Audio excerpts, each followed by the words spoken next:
صباح الخير يا جماعه، عاملين ايه النهارده؟ اتمنى تكونوا كويسين. فيديو النهارده من وجهه نظري هو واحد من اهم الفيديوز اللي انا هعملها على الشانل دي، لان هو اجابه لسؤال زي ما انتم شايفين من العنوان: ليه كل ما بدي مجهود في ماده او ببذل مجهود حقيقي في المذاكره مش بلاقي نتيجه، او لما بدخل الامتحان بتاع الحصه او بتاع الشهر بلاقي برضو ان درجاتي مش احسن حاجه او مش المتوقع. واول حاجه عايزه اوضحها في الفيديو ان يا جماعه مجهود المذاكره مش معناه، عشان احنا كتير قوي بنحسس نفسنا اللي هو ايه، لا اكيد المشكله فيا انا، اكيد كان المفروض بدل ما اذاكر ساعه كان المفروض اذاكر 5 مثلا. وده مش الطبيعي، مش الطبيعي ان احنا بنقعد على الماده 5 ساعات قبل الامتحان بتاع الحصه مثلا، لا ده مش العادي. فالكلام هنا لو انا بذلت في مجهود اتبذل بس ستيل النتيجه وحشه، ليه؟ كلنا بلا استثناء اكيد مرينا بالسؤال ده على الاقل في ماده واحده مثلا. وقبل ما ادخل في مود الرغي اللي ملوش لازمه اكتر من كده، يلا نروح للفيديو. في الفيديو ده انا هقول نصيحه ليها علاقه بين وانت قاعد في الحصه اصلا بتسمع الشرح، او انت بتتفرج على الحصه، نصيحه وانت بتذاكر للماده، ونصيحه بتجمع الاتنين. واخيرا واهم نصيحتين في الفيديو هيكونوا عن في الامتحان نفسه وما بعد الامتحان. بصوا، اول حاجه وانتوا قاعدين في الحصه دي سريعه جدا، بس جماعه ركزوا، حطوا كامل تركيزكم في شرح المدرسين. اغلب الاسئله اللفه او اغلب الاسئله اللي فيها فكره كبيره غالبا المدرسين بيكونوا رموا كلمه في النص كده بتوضح اللي حصل، او جزء من الشرح مثلا اللي هو عارفين الجزء بتاع الحصه دي جت منين، غالبا دي جت منين دي بيكون بنسبه كبيره الاسئله اللفه او الاسئله الصعبه او الاسئله اللي احنا بنميل ان احنا نغلط فيها بتكون على الجزء ده. فحاولوا تخلوا تركيزكم كامل طول الحصه على قد ما تقدروا، لان التركيز خلال الحصه من تجربتي بيكون اهم من تركيز المذاكره نفسه اصلا. بعد كده ندخل لمرحله المذاكره نفسها. حاولوا تاخدوا نظره كده سريعه على الدرس قبل ما تبداوا تذاكروا، لان دي غلطه انا برضو كنت بعملها ساعات، ان احنا ندخل المذاكره بكامل حماسنا، نركز في كل تفصيله، وفي الاخر بنكتشف ان احنا اللي احنا ذاكرناه ده اساسا كان اول صفحتين في الدرس اللي هم اصلا مش المهمين. غالبا بتحصل لنا كلنا، وبنيجي في الاخر على الاجزاء المهمه فعلا، الاجزاء اللي لازم نبقى مستوعبينها تماما. الموضوع مش بعدد الساعات، الموضوع مش بعدد الساعات ولا قد يعني الكم اللي احنا متخيلين ان احنا ذاكرناه، الموضوع بامتى انا فعلا في كامل تركيزي عشان اركز على الاجزاء المهمه. فركزوا كده ان انا قبل ما ابدا الدرس اخد بصه سريعه عليه واحاول افهم ايه الاجزاء المهمه فعلا اللي محتاجه تركيزي، عشان ما تقعدوش بقى نص ساعه مثلا في جزء معين عمالين تاخدوا نوتس وتفهموا نفسكم، وفي الاخر هو كل الاجزاء مهمه اكيد، بس في اجزاء بيبقى فعلا لازم نبقى مستوعبينها تماما، لان ده الاساس بتاع الدرس كله. فركزوا انتوا بتقسموا مجهودكم ازاي وعلى ايه، وقسموا اولوياتكم في الدرس نفسه اثناء المذاكره. ودي بقى مربوطه بالشرح والمذاكره مع بعض. وانتوا بتسمعوا الشرح اكتبوا لنفسكم في الكتاب الاجزاء اللي انتوا بتفهموا بيها. بصوا، انا دايما عدوه ان احنا ناخد نوتس بره الكتاب دي دايما كانت عندي ازمه، ان احنا مثلا لو انا محتاجه اكتب حاجات كتير انا مستحيل امسك كشكول في الحصه واكتب فيه، انا لازم اكتب جوه الكتاب، علشان انا عارفه نفسي يا جماعه في الحاجات اللي احنا بنبقى متخيلين ان احنا هنفضل فاكرينها من الحصه. الجمله اللي المستر قالها في النص اللي فهمتني الموضوع كله وانا متخيله ان انا هفضل فاكراها على طول، مش بنفتكرها. فحاولوا حتى لو انتوا بتحبوا تكتبوا نوتس بره، الحاجات اللي فعلا بتفهمكم الدرس كله اكتبوها في الكتاب ذات نفسه اللي انتوا هتذاكروا منه بعد كده. وحتى لو انتوا بتحبوا تذاكروا من النوتس بتاعتكم، لان اغلب يعني الناس اللي بتاخد نوتس كتير غالبا بيذاكروا منها، بس الاجزاء مثلا لو في جدول انا كده هبص عليه في كتاب انا مش عارفه اكتبه بنفسي، يبقى لازم الحاجه اللي فهمتكم في الجدول ده تكون مكتوبه جنبه، عشان وانتوا بتذاكروا ما تفضلوش رايحين جايين من هنا لهناك، ده هيلخبطكم، بلس اول ما تبصوا عليه هتفتكروا الشرح على طول فالدنيا هتظبط. وحرفيا انتوا هتلاقوا مثلا في كتبي هتلاقوني كاتبه زي مثلا كذا كذا كذا، الجمله اللي انا سمعتها من المستر فهمتني الدنيا ماشيه ازاي. فاكتبوا لنفسكم الحاجات دي، وعادي كتابكم وعكوا فيه براحتكم مش حوار يعني. او حتى لو هتكتبوا بره ركزوا ان انا ما دام انا عارفه ان انا كاتبه النوتس بتاعتي بره يبقى هي مفتوحه جنبي وانا بذاكر الجزء ده. بالنسبه بقى للامتحانات نفسها، لو انا قاعده في امتحان الحصه او امتحان الشهر او الامتحان الاخير حتى، ايه اللي ممكن يكون السبب ان احنا بنبوظ؟ انا لما قعدت فكرت ولما قعدت بصيت على غلطاتي انا شخصيا، لقيت ان اكبر غلطه ممكن تكون بتاثر عليا، واظن انها بتاثر على اغلبيه الناس، هي حته ان احنا بنتشتت واحنا بنحل السؤال. وبنتشتت هنا مش قصدي ان احنا بنتشتت باللي بيتكلم جنبنا، احنا بنتشتت من السؤال نفسه. هديكم مثل باللغات. في الالماني لما بقعد امتحن الماني، اغلب الاسئله بتكون على اساس ايه؟ بتكون على اساس مثلا انت عارف جرامر، انت فاهم المبدا وازاي بتعمل الجمله ومش عارفه ايه والتصريفات وكده. والنص التاني من السؤال بيكون بيسال مثلا على ايه ادوات الكلمه مثلا، انت عارفها ولا لا، لان ده جزء مهم جدا في اللغه.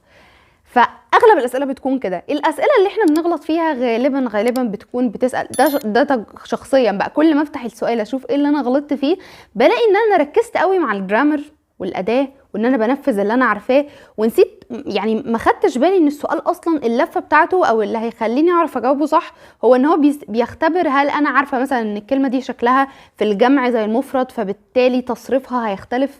هو حاجه دي حاجه ليها علاقه بالالباني قوي، بس يعني دي حاجه انا في العادي مخي مش هيجيبها ومش هركز عليها، لان دي مش حاجه بتسال عليها كل سؤال، مش زي الاساس بتاع الجرامر نفسه. فركزوا قوي السؤال فعلا بيختبر ايه بالظبط، ايه الحاجه اللي هو بيحاول يلف عليا فيها، لان سهل قوي يبقى فكره السؤال كلها ان هو مثلا مخليك مفكر ان هو بيسالك في حاجه بس هو فعليا بيسال على حاجه تانية صغيره.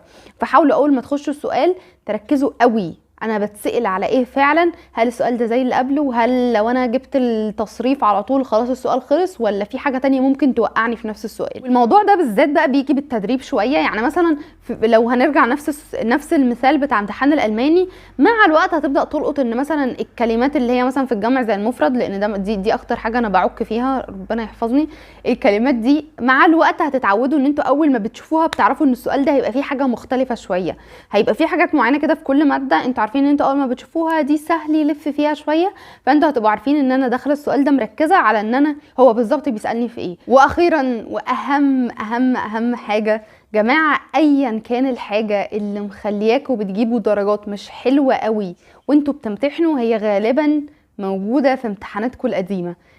لازم تبصوا على غلطاتكم القديمه، لان هتلاقوا فيها ثيم معين او حاجه ثابته كده بتحصل، في حاجه عماله تتكرر، في نوع من انواع الغلطات انا دايما بكرره. والموضوع مش مجرد ان انت بتبص على السؤال وتمشي، دي بقى اللي فعلا هتاخد وقت شويه. امسكوا السؤال، الاسئله الامتحان مثلا لو انا عندي 10 غلطات هتلاقوا على الاقل منهم 7 غالبا في نفس الموضوع، مش نفس الموضوع يعني نفس الجرامر نفس الكلمات نفس مش عارفه ايه، بس نفس الهيئه. مثلا اللي وقعني مثلا في 5 منهم كان حته الكلمات اللي جماعه زي مفردها، ممكن اللي وقعني في اغلبهم هو ان انا مثلا تشتت وحليت نص السؤال صح بس جيت في النص التاني نسيت ان انا المفروض اجيبه. فحاولوا تلاقوا حاجه معينه بتوقعكم في اغلب الاسئله، مثلا ان انا مش متاسسه في جزء معين، ان انا النوع ده من الايكويشنز ما بعرفش احله، ايا كانت ايه الحاجه. بس غالبا الامتحانات القديمه هي اسهل طريقه ان انتوا تعرفوا ايه اللي بيوقعني فعلا، وحاولوا تشتغلوا على الحاجات دي بجد. ممكن تحتاجوا تسالوا المدرسين بتوعكم لو انا مش قادر الاقي، طب انا بغلط في دي ليه، انا مش فاهم انا كل مره بغلط في نفس الحاجه ليه. حاولوا تلاقوا الحاجه اللي انتوا بتغلطوا فيها وبعدين تبداوا تركزوا عليها اكتر وتشتغلوا عليها. واحنا غالبا فعلا لما بنغلط في السؤال اكتر من مره بنبدا بقى اللي هو ايه نترعب منه كده، فاول ما بنشوفه بنلقطه على طول، فده طبعا هيفرق معاكم. فكده كده لازم تبصوا على غلطاتكم كل مره، بس كل كام امتحان كده اقعدوا شوفوا في كل الامتحانات دي ايه الغلطات الثابته اللي انا بغلطها وازاي ممكن احل الغلطات دي. بصوا انا مش عايزه اطول في الفيديو ده اكتر من كده، لان احنا دلوقتي في فتره الدراسه، فعايزين الفيديوز تبقى ايه خفيفه لطيفه كده ننجز، عشان ايه محدش عنده وقت يقعد 20 دقيقه بيتفرج عليا برغي. فاتمنى يكون ده فاتكم شويه. اللي انا هقول عليه بجد يا جماعه، ركزوا في حته ان السؤال يشتتني جوه السؤال نفسه، لان دي فعلا عن تجربه وهتلاقوها بتحصل في كل المواد. يعني دي بقى ملهاش ماده، انا قلت مثال بكام ماده بس دي فعلا ملهاش ماده، دي هتحصل في كل المواد.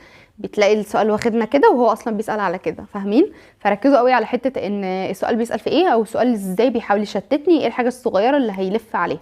مع الوقت هتتعودوا عليها. حلوا كتير، حلوا اسئله كتير قوي قوي قوي في البيت، وخلوا جنبكم دايما الانسرز، عشان في ناس عندها اعتقاد ان انا لو انا قاعده وجنبي كتاب الاجابات مفتوح انا كده بغش منه او انا كده مش مركزه. مع ان على الاقل بالنسبه لي انا لو مش قاعده بكتاب الانسرز جنبي انا مش مستفيده اي حاجه من الحل اللي انا بحله، لان انا مش مدركه ايه الصح ايه الغلط، ايه الحاجه اللي ظابطه معايا، ايه اللي انا بغلط فيه على طول. وانتوا قاعدين فعليا بتذاكروا احسن. يعني لو انا قاعده بحل السؤال وببص على اجابته في ثانيتها انا فاكره السؤال، مش زي ان انا حليت 20 سؤال وبعدين رجعت صححت لنفسي كل الاسئله. طب ما انا مش هرجع للاسئله اللي انا حليتها غلط، غالبا هبقى زهقت بقى ومكسله يعني.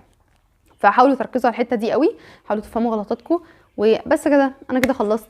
اتمنى يكون الفيديو ده فاتكم باي طريقه او باي شكل، ويا رب يا جماعه كلنا نجيب درجات حلوه في الامتحانات اللي احنا بنذاكر لها وبنبذل فيها مجهود، عشان الموضوع بيكون مؤلم انا عارفه والله. فربنا يسترها علينا. وبس كده انا كده خلصت. اتمنى يكون الفيديو عجبكم وفاتكم. لو عجبكم ما تنسوش تعملوا لايك وشير لاصحابكم عشان نقدر نوصل لاكبر عدد ممكن من الناس. سبسكرايب للشانل وفعلوا الجرس عشان تجيلكم كل الفيديوز الجايه. فولو على فيسبوك وانستجرام وكلاب هاوس، هسيب لكم اللينكس في الديسكربشن بوكس. واشوفكم ان شاء الله في الفيديو الجاي.